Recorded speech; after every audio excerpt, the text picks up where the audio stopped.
So we took certain approaches, which I'm going to very, very briefly sketch.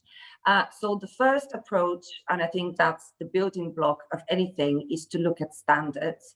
Unlike pre-sessional courses, which very frequently might exist on their own within a particular space, with in-sessional ones, they sit within the main modules. So this is something which could be quite challenging. So we not only consulted the competency framework, but we also looked at different university-specific documents, because I think this is quite crucial when you want to place in-sessional programs, embed them in modules.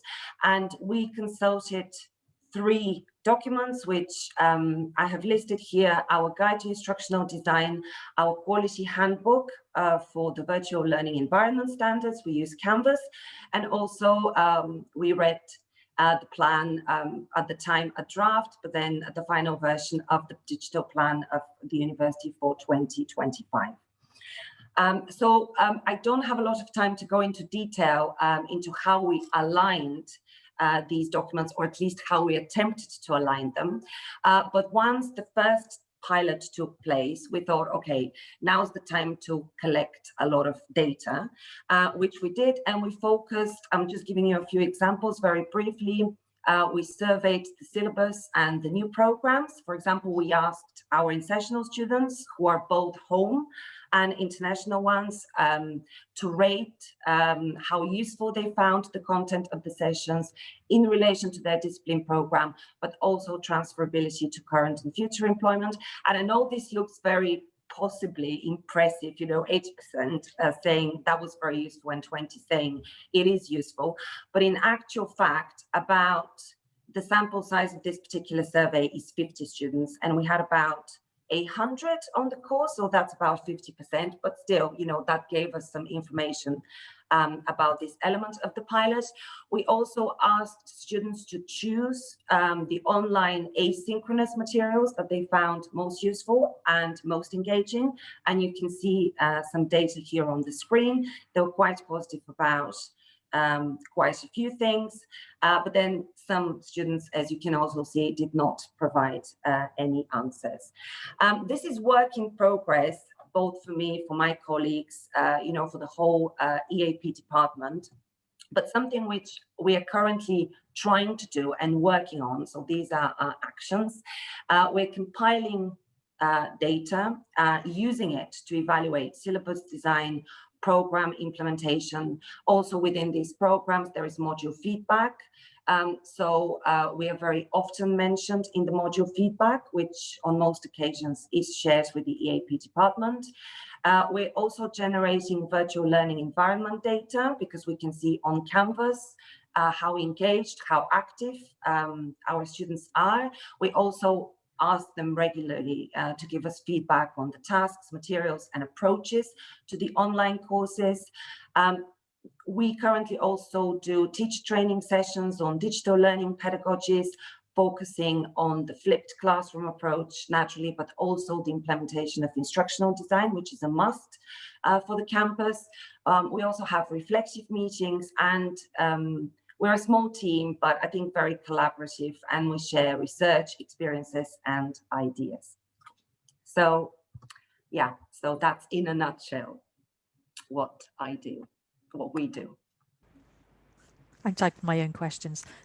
What approach to supporting teachers do you find, or did you find effective, Leda? So you talked about having the training workshops. Yeah, well, we have, they're called currently drop-in sessions. So I think sometimes when we organize these meetings, we assume that teachers benefit from something, but we end up actually seeing that they might benefit from something else.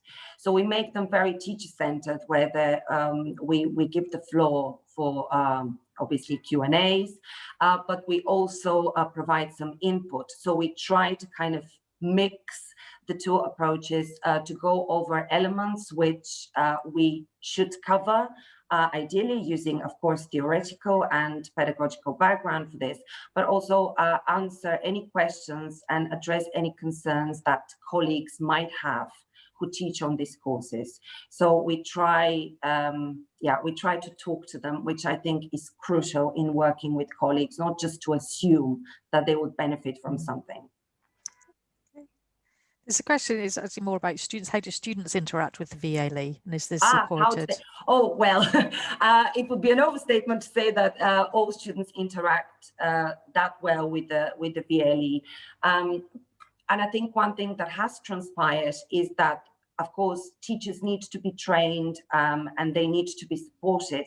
But I think it has been also a shock for a lot of students. So we need to try and train students as well. In terms of how we do that, we send, obviously, the technical side of sending announcements, but also in live sessions, we refer back to pre-session tasks, and then we refer forward to post-session tasks. And we try to show to students how these asynchronous and synchronous stages are linked, inextricably linked, I should say, and how one thing sets the scene for the next stage. And I think it is necessary to show this to students, because again, I think sometimes we assume that they understand something which they may not necessarily do. So this is something that we try to exercise in our approach. Go back, share the screen, show them, because very frequently, if you ask students to do something before the session and then you go into a live session and you don't address anything, then they think, so why on earth did I have to do this before I came to class? And the same applies to the post session.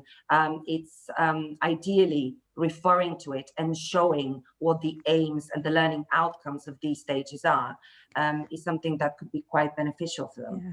So, and is that built into the teacher preparation? So yes, that is, this is especially in reflective and more informal meetings, because I think there are so many meetings taking place at the moment that if you actually schedule 3 additional meetings per week, it may not necessarily be particularly effective. People are tired quite naturally and very, very stressed.